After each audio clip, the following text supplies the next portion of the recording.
प्रिय विद्यार्थियों, सुप्रभातम, नमस्ते।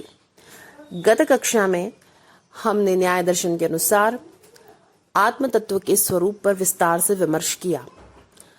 अब जब आप आत्मा के स्वरूप को न्याय के मत में जान चुके हैं तो अगला प्रश्न होता है कि इस आत्मा को मोक्ष की प्राप्ति कैसे हो, क्योंकि अंततः सभी दर्शनों का लक्ष्य मोक्ष, अपवर्ग, कैवल्य या निर्वाण की प्राप्ति ही है। न्याय दर्शन में इस मोक्ष तत्व को अपवर्ग के नाम से अभिहित किया गया है। न्याय का यह मानना है कि मोक्ष दुख के पूर्ण निरोध की अवस्था है और मुख्य रूप से ज्ञान के द्वारा मोक्ष को प्राप्त किया जाता है।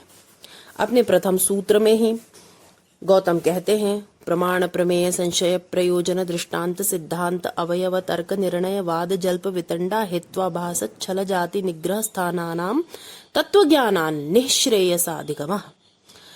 तो इन षोडश पदार्थों के तत्व ज्ञान पूर्वक ही निःश्रेयस की प्राप्ति है। इस बात को तो हम पूर्व में ही जान चुके हैं कि किस तरह से इन पदार्थों का ज्ञान इस भौतिक जगत में भी अभ्युदय के लिए आवश्यक है और निःश्रेयस अपवर्ग मोक्ष के लिए भी अत्यावश्यक है। इसी के स्वरूप को विस्तार से समझाते हैं। न्याय का यह मानना है कि अपवर्ग की प्राप्ति तब तक नहीं होती जब तक यह आत्म तत्व शरीर और इंद्रियों के बंधनों से मुक्त नहीं होता, क्योंकि जब तक शरीर है, इंद्रियां हैं, तब तक विषयों के भोग में आसक्ति भी है और इसके लिए यह हम कह सकते हैं कि तब तक दुखों का पूर्णतः विनाश संभव नहीं होता। इंद्रिय सहित शरीर के वर्तमान रहने पर इंद्रियों का संपर्क उचित अनुचित प्रिय अप्रिय सभी वस्तुओं के साथ होगा ही, फलस्वरूप दुख भी होंगे ही। अतः मोक्ष तभी मिलता है जब हम इन बंधनों से मुक्त हो जाएं। किंतु न्याय यह नहीं कहता कि शरीर से मुक्त होने पर आत्मा के केवल दुखों का ही अंत होगा, अपितु उसके सुखों का भी अंत होगा, अर्थात उसमें किसी प्रकार की कोई अनुभूति का लेश मात्र भी संपर्क नहीं रहेगा।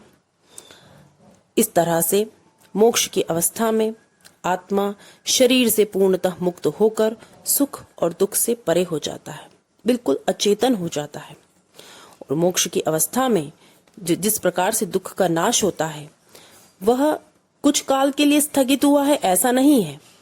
जैसा कि सामान्य जीवन में प्रगाढ़ निद्रा के समय किसी रोग से मुक्ति प्राप्त हो जाने पर मनुष्य यह कहता है कि मैंने उस किसी शारीरिक या मानसिक कष्ट से मुक्ति पा ली है, ऐसी मोक्ष की अवस्था नहीं है, अपितु इस अपवर्ग की प्राप्ति तो दुखों का सर्वदा के लिए अंत हो जाना ही है।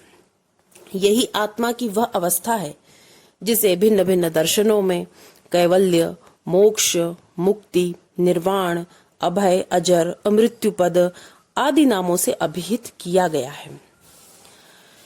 तो यह जो मोक्ष का स्वरूप न्याय दर्शन कहता है, अब यह प्रश्न होता है कि इसे प्राप्त करने का मार्ग क्या होगा।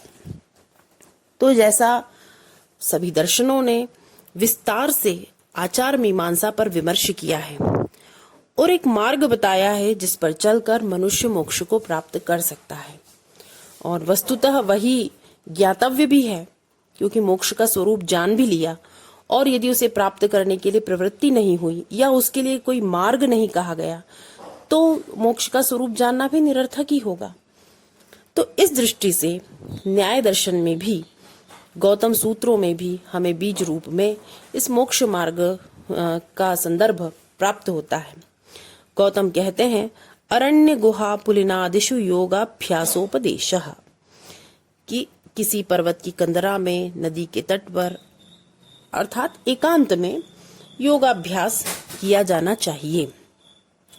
इसके पूर्व श्रवण और मनन, निधिध्यासन इत्यादि का महत्व भी कहा गया है कि मोक्ष की प्राप्ति के लिए आप्त वचनों का, न्याय ग्रंथों का, धर्म ग्रंथों का जो सार तत्व है उसे जानना चाहिए, उनके संबंध में उपदेशों का श्रवण करना चाहिए और उसके पश्चात मनन के द्वारा इस ज्ञान को सुदृढ़ बनाना चाहिए, और तब निधिध्यासन के द्वारा अर्थात योग का जो मार्ग कहा गया है उस मार्ग पर चलते हुए इस आत्म तत्व का निरंतर ध्यान करना चाहिए।